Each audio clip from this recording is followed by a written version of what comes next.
Hello, the doc is in, and welcome back to another video of Jujutsu Kaisen Chapter 187. In the last chapter, what we had going on was the fight between Hikari and Kashimo. Hikari, we found out he's broken as hell after using his domain. He is immortal. He has infinite cursed energy. Immortal because he has automatic reverse catch technique, which was the next thing I was going to say. But those pretty much the main two things, which makes him pretty broken, in addition to the fact that he can just repeat using his domain, as we found out at the very end of the chapter. And as we saw the fight with Kashimo and Hikari, Kashimo is holding up their own, considering they're fighting somebody who's immortal and has infinite cursed energy, but they're still on the back foot. But Kashimo also seems pretty confident to this moment. I mean, if I was in Kashimo's position, and I don't know how strong I would be in the JJK universe, but presumably I'd be pretty intimidated by not being able to kill my opponent. But Kashimo's got the hands, they keep it up. Over here blew off Hikari's arm during the fight, given Hikari grew it back. But nonetheless, it shows some real firepower behind Kashimo. And so now, as I mentioned before, Hikari has reopened his domain, his immortality is coming to a close, and we pick up from there. So, as we get into the chapter, basically, similar to what happened with Charles, all the information for the domain and how exactly everything works is set into Kashimo's head. Unlike Charles, though, Kashimo seems to have a better grasp of the situation, and we also find out that Hikari's domain has a sure hit ability, but it's also not a damaging ability. I assume that's the instant information that's bolted into every person's head. And Kashimo gives a little bit of a description of the kind of domain it is, and he classifies it as a probability change loop type, which is an interesting way to describe it. You can really elaborate on what exactly that means in many different ways, but taking it at face value, that's the kind of domain Hikari has. After we get this little kind of thought process about what's going on with the domain and everything, Kashimo basically thinks, okay, so from here, now that we're in the domain and everything, Hikari is on his way to getting a jackpot. And so, right before the proper roll gets going, Hikari then goes into probability change. I assume this is one of the probability boosters, which we got to see in the little, I guess, instructions, explanation screen that we had during the Hikari versus Charles fight. And there's a little bit of dialogue between Kashimo and Hikari, and basically, it's a little bit of small talk, smack talk stuff going on. And the last line that is said by Hikari, and kind of agreed with by Kashimo before the fight continues, is he says, gambling reasonably, I imagine it's supposed to say responsibly, or whatever, it's impossible, as Hikari says. And Kashimo agrees. He's like, fine words. And then Kashimo is on the move and he immediately gets 2 hits off on Hikari. Now Hikari then retaliates. He goes for a little backhand, but it seems like Kashimo's just on the up and up, alright? Hikari, without his infinite curse energy, he's not looking too smooth right about now in the hand-to-hand combat department. But to our surprise, despite taking all this damage just from hands, to clarify, Hikari says keep going, and Kashimo looks a little shocked, and all that damage that was previously on him is just straight up gone. And we get a little explanation for this, and basically Hikari can activate these things called pseudo spins, which basically allows him to re-roll a single sequence of events. So in this case, he just got beat up a little bit by Kashimo, and so by saying keep going and continuing the roll of the spin, because he's already activated the roll for getting the jackpot, by saying keep going and continuing the roll to keep going instead of stopping, he's then able to, in this case, re-roll damage, but I imagine re-roll any course of events that's about to happen. So I don't know how far that would go. Would that count towards, like, if someone activates their domain, if he says keep going, could that conceptually get rid of the domain? We don't know. But for right now, this is as far as it goes. But it's still pretty strong if that's the case.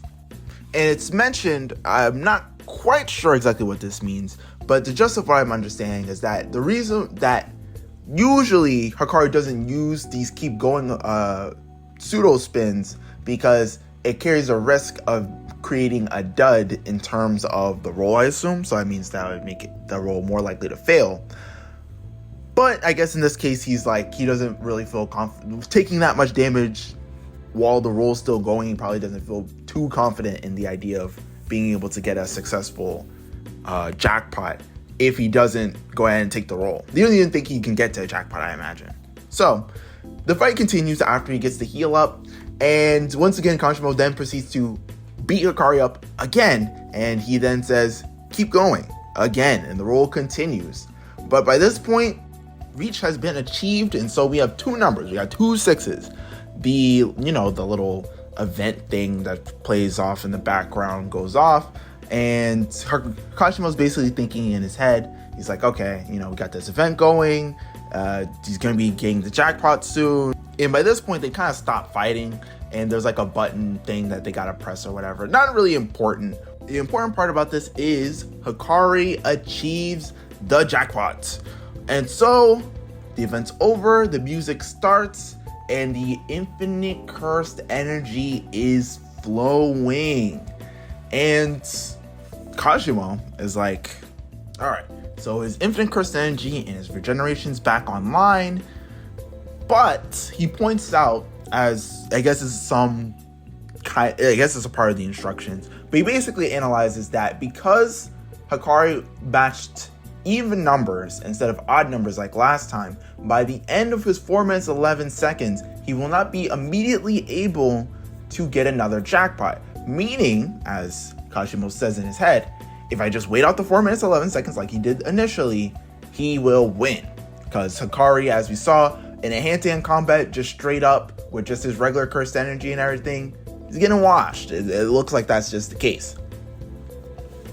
But Kashimo's a goon. Kashimo's a savage. He said himself, he's trying to throw hands with Sukuna. Sukuna would never bitch out and wait for a 4 minute 11 second timer to kill a guy. He would just kill him. So Kashimo says, but that's what a small fry would think. And he starts charging up the lightning and everything. He says, turn up the music and prepare your living funeral. In 4 minutes and 11 seconds, I will slaughter even an immortal like you. And Hikari with infinite cursed energy, and Kashimo just bolting with lightning, kind of face off, kind of look at each other, whatever. You get the idea. And flashback. I know the hype. I was ready for the hands, but we have something interesting going on. So we have a Kashimo flashback. What we can imagine is about 400 years ago, and we have Kenjaku here. I mean, not completely surprised, but Kenjaku's here, and we have old man Kashimo. And basically they're conversing and they're kind of talking. It seems like Kashimo just murdered someone, and Kenjaku and him are kind of having small talk, and Kashimo's like, I should have fought you back in the day. And Kenjaku's like, well, let it be lax. I'm not really in the mood to fight at the moment. But he does say, hey, you want somebody to fight? There's one guy from the Date clan, and he has the greatest cursed energy output in history. A true cannon. This seems to be Ryu from the other colony, the one that Okotsu was in. The guy who has like the cannon hair, who shoots a lot of cursed energy. I mean, this is pretty much the exact same description that was given for him. And they don't look the same, but we do get like a pretty general idea of like who Ryu was. And this kind of seems like the guy. But it seems like Kashimo's sick and whatnot, so it doesn't seem like he kind of passes that guy off because it seems like they're kind of far away from each other. And he says, who is the strongest sorcerer you know? And Kenjaku immediately answers, Sukuna. It has to be Sukuna, but that was like 600 years ago, so that would be impossible. And Kenjaku says, is that so? With like blood coming out of his mouth, he coughs up blood a panel or two ago. And we get a kind of cut, and he says, then I'm willing to accept your offer. Now, we don't actually see what the offer is. We never at any point see Kenjaku kind of like offer anything. But I imagine it's like maybe between is that so and then I'll be willing to accept your offer. Or maybe previously, even before this, Kenjaku made an offer to Kashimo. But much of either way, an offer is made and Kashimo accepts it. This is presumably the offer to have him reincarnate in the present to be a part of the calling games. Probably. But with that, Kashimo ends off the chapter with, and we kind of see his old man body and everything, and lightning going around him. This way, I can challenge Sukuna. And that pretty much, well, that is the end of the chapter. And that's pretty much all there is to this. It seems like Kashimo and Sukuna, unlike what people were theorizing, have no actual connection in any literal sense. Like, Kashimo does not work for Sukuna like Urame, where Urame is like his chef or whatever. Kashimo has no actual relation to him. Kashimo is just another one of these calling game reincarnations that are just trying to throw hands with the best of them. And that's about it. Talking about the present between Kashimo and Hikari, I mean, it's looking real questionable, all right? Obviously, Kashimo's in for the hands, all right? He's here to throw hands with the best of them. So obviously, he's not going to fold under pressure. And he feels so confident about not folding under pressure that he's not even taking easy way outs. He's talking about all right, I'll take you on at your best. I'll still beat your ass. And I think that goes kind of hard because that's some crazy energy. To know there's an easy way for you to win, and for you to say, fuck that, I ain't no pussy, I'll take you on right now. Hey, I wouldn't be surprised in the next chapter, Kashimo and Hikari start throwing hands, and Kashimo ups the ante, and he really starts putting the hands on Hikari, because previously, Hikari looked like he was pretty definite to take this W, and considering he could reopen his domain and everything, it seemed like there really wasn't a way for Kashimo to beat Hikari outside of maybe waiting in between the little spots between the domains and just getting a quick lightning strike off and blowing Hikari to bits without his regeneration.